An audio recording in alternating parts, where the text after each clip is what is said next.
Renan, em entrevista à rádio Iracema 91,9 FM, é colocado contra a parede e precisa responder sobre o prendeu, matou e o caso Refit. Como será que ele se saiu? Deixa o like, se inscreve e bora conferir. As mostras, digamos assim, dessa sua pré-campanha é um lema, um slogan que é o prendeu, matou, que o Arthur está inclusive usando. Em entrevistas recentes, você já comunicou que, na verdade, isso seria uma forma de sintetizar a sua ideia de combate a facções, que é a ideia do direito penal do inimigo. O que eu gostaria de ouvir objetivamente de você é que, dentro dessa gama da teoria do direito penal do inimigo, o que especificamente você pretende trazer para o ordenamento brasileiro para combater as facções? Uma coisa que é clara, muita gente tem uma visão meio assustada do que é o direito penal do inimigo. O direito penal do inimigo ele já foi implementado aqui no Brasil anteriormente. Por exemplo, quando houve em 2013 aquelas manifestações muito grandes, passaram uma série de leis que ajudaram as investigações. A delação premiada é um instituto que pertence ao espírito do direito penal do inimigo. Então, o direito brasileiro é capaz de receber dentro de si elementos da teoria do Günther Jacobs, que é o direito penal do inimigo. E ele passa pela seguinte presunção: a ideia de que pessoas que não reconhecem o Estado de Direito, não se reconhecem como parte do Estado de Direito e que cometem crimes de maneira recorrente, sem aceitar a autoridade do Estado, elas passam a ter o seu próprio direito de defesa mitigado e o Estado passa a ter medidas que são rápidas, que é o que eles chamam de direito penal de terceira velocidade, para que ele possa, rápidas e duras, para que ele possa chegar até aquela pessoa e, com base nisso, ser efetivo em evitar o crime ou garantir a autoridade do Estado Democrático de Direito. Já passou, assim, para ser bem claro, o governo atual mandou um projeto de lei que é direito penal do inimigo puro, que é a lei que configura as facções como grupos terroristas, retirando certas prerrogativas do faccionado de defesa dele, aumentando muito as penas e tornando o Estado mais rápido e efetivo em atingir isso. Então, assim, é tão passível de ser recebido o direito penal do inimigo na legislação brasileira que o próprio governo mandou projetos que o Congresso já está debatendo. Então, não é esse monstro todo. É um entendimento que nós precisamos ter. É isso, de maneira simples. Muito bem. Você defende políticas associadas ao direito penal do inimigo. Também. O STF entende que esse modelo é incompatível com o artigo 5º da Constituição. Como implementar essa proposta sem rasgar a Constituição? Eu não acho que é uma... Eu acho que às vezes o STF interpreta muita coisa de muita coisa. E nós temos um problema no Brasil que é a Constituição nossa, ela é tão abrangente que ela coloca todos os temas dentro do guarda-chuva dela. Por colocar todos os temas dentro do guarda-chuva dela, o STF pode interferir em todos os temas. Recentemente, o STF estava interferindo na questão de moradores de rua. Ah, não, você não pode retirar um morador de rua da rua, você vai ter que deixar o cara morando lá, depois ver o que acontece. Isso aconteceu em São Paulo, deu uma briga, inclusive, entre o prefeito de São Paulo e o Alexandre de Moraes, que monocraticamente estava decidindo esse tema. Minha visão clara sobre isso. O direito penal do inimigo, muitos elementos dele, podem ser recebidos na legislação brasileira. Você poderia citar exemplos assim específicos? Um exemplo de delação premiada. Era um elemento de direito penal do inimigo que já foi recebido. Mas já foi recebido. Mas a mais, que você fala disso constantemente nas suas lives como um projeto de país. Aí o que a mais você... Eu vou dar um exemplo. A polícia poder, na casa em que está um faccionado, a polícia poder entrar em qualquer horário sem mandado. Entendeu?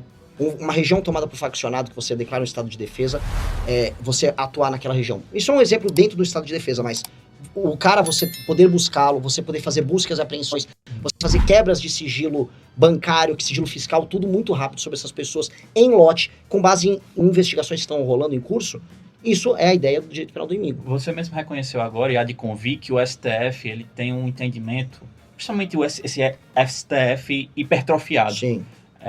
Que a chance de barrar a eventual aplicação dessas teorias é muito grande. Sim. O próprio governo Bolsonaro sofreu muito com isso. O que é que Renan, presidente, faria para contornar esse ativismo do STF?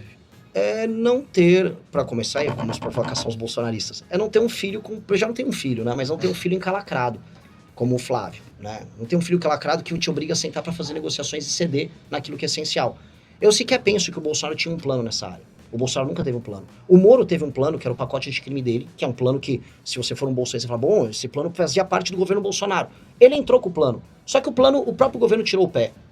E o governo não andou com o plano. Tudo bem, mas qual é o plano de Renan Santos para contornar a questão do STF? De maneira clara, é colocar para votar, passar o projeto tanto na Câmara quanto no Senado, sancionar como presidente da República, iniciar as operações, e as operações podem começar, tá? Independente de eu aprovar o projeto, eu posso decretar um estado de defesa como presidente da República e começar a atuar. Aí vamos supor que o Alexandre de Moraes queira canetar. Se o Alexandre de Moraes canetar uma atuação constitucional do presidente da República de maneira monocrática, como ele está fazendo, a presidência da República simplesmente não vai poder aceitar. E ele vai colocar a gente num problema institucional. A diferença é que eu não vou ficar xingando ele. Eu vou sentar e vou conversar. O que eu não vou fazer é arregar.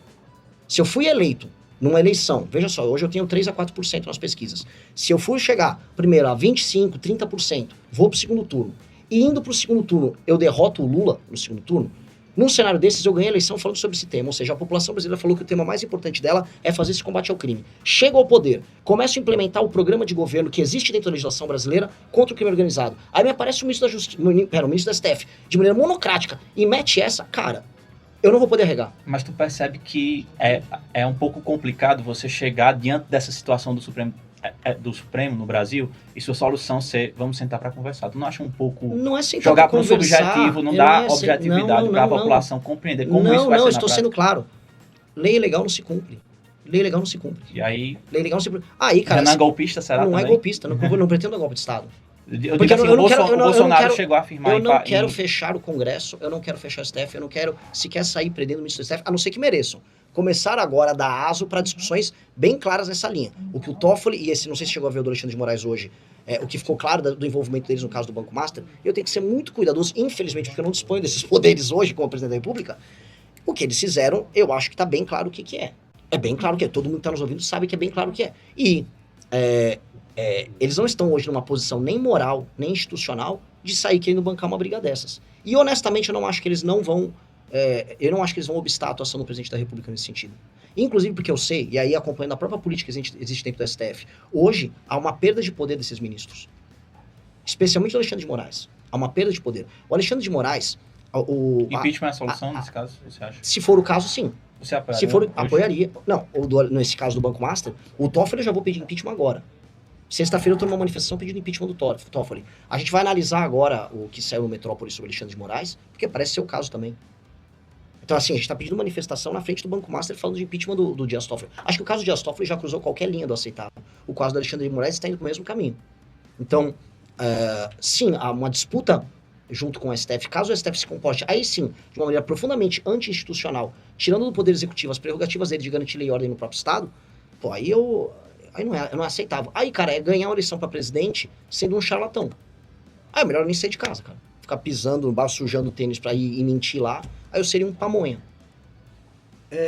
Renan, a gente vem acompanhando também o caso que envolve agora o Beraldo, né, no caso da Refit e tudo. Então, assim, normalmente a gente já viu algumas falas suas, do Kim, do Arthur, que normalmente falam assim, que quando há um esquema, alguma coisa, normalmente o líder sabe, ou então os seus satélites também compreendem o que está acontecendo. Digamos que Beraldo seja um dos maiores doadores do Partido Missão, alguma coisa do tipo, ou do MBL até então. Caso ele venha a ser condenado, que o que sabe-se ainda é que foi aberta uma investigação e tudo, então ele tem o pressuposto da sua honestidade. Então, assim, caso ele venha a ser condenado, você sabia do que vinha acontecendo? Não sabia e nem tem como saber, porque ele não era parte disso, nem tampouco éramos parte disso. Nós não somos parte da investigação. E nós não nos beneficiamos de qualquer coisa que envolvia aquela refinaria. Que, assim, há uma refinaria que é muito problemática e que sonega pra caramba, que é essa Refit que você citou. E o Beraldo é CEO ou consultor, acho que ele é consultor de uma empresa nos Estados Unidos que tem relação com essa refinaria. O Beraldo, quando ele perdeu a eleição em 22, a gente tem que contextualizar. Ele saiu do Brasil. Ele foi trabalhar na Jovem Pan, então ele é jornalista da Jovem Pan. Ele foi trabalhar lá, ele começou a fazer consultoria para essa empresa, acho que para outras, que ele já tinha vida pregressa nos Estados Unidos e tocou a vida dele lá. Ele se afastou do dia a dia do MBL. E ele é livre para fazer isso. Ele é um membro que ficou lá e ele também é um membro da Jovem Pan. Se eu levar a sua pergunta nesse campo, eu vou dizer que... Pera, deixa eu só responder. Aí eu levaria a questão para o seguinte termo. A Jovem Pan também tem a ver com isso? Então o Tutinha, dono da Jovem Pan, ele tá encalacrado ou o Tutinha da Jovem Pan sabia? Não, assim, o Beraldo a gente não sabia que havia uma investigação contra uma empresa correlacionada a uma empresa que ele é consultor nos Estados Unidos. Então, assim, tanto a Jovem Pan quanto nós, não temos nenhuma responsabilidade, nem temos que saber de nada sobre o caso. O que nós podemos fazer, que é o que nós fizemos? Então, logo apareceu uma investigação que ele estava envolvido, íamos afastá-lo, porque é o que uma pessoa tem que fazer. Mas ele nem esperou, ele já pediu demissão da Jovem Pan, E ele falou, estou fora do MBL. E foi tratar de se defender. Ele já foi candidato pelo MBL, né? Com nosso apoio em 2022. E seria, sim, para ser bem claro, ele seria candidato agora também. Entendo. Aí o X da questão foi o seguinte: como vocês costumam falar que tanto Lula como Bolsonaro, quando algum ministro, algum aliado está envolvido em algum esquema, vocês partem do pressuposto que possivelmente Lula ou Bolsonaro sabia, era essa questão. Então você também está dando abertura para falar que eles poderiam não saber de alguns esquemas que acontecem, já que você não estava ciente de Beraldo, caso ele venha a ser incriminado. Não, essa seria a teoria do domínio do fato. Que é o seguinte, quando há uma organização criminosa que tem um objetivo criminoso específico, essa organização criminosa, às vezes o topo não está envolvido, e você não consegue pegar elementos para pegar o cara que está no topo, mas você consegue pegar elementos de quem está no meio, e no final, o topo é beneficiado por aquilo. Dizer que ou a Jovem Pan, ou o MBL, estavam se beneficiando de um esquema de sonegação de uma empresa do Rio de Janeiro, por conta do Beraldo, que ele era um apresentador em um, ou ele era um ativista político no outro, é literalmente a não aplicação disso. Em tese, se eu for pegar a teoria do domínio do fato e falar o Beraldo, vamos dizer que ele faz parte de um esquema, que seria isso. Aí é para chegar no topo da empresa que comete esses crimes. Mas não da gente. No caso... Muito bem, senhores, nós vamos para um pequeno intervalo. Daqui a pouquinho a gente volta. É rapidinho. Encerramos por hoje. Se alguma coisa te incomodou ou te fez pensar, ótimo, quer dizer que funcionou. Respira, digere essa conversa e cola no próximo, porque aqui ninguém vive de conteúdo reciclado. A onça corta.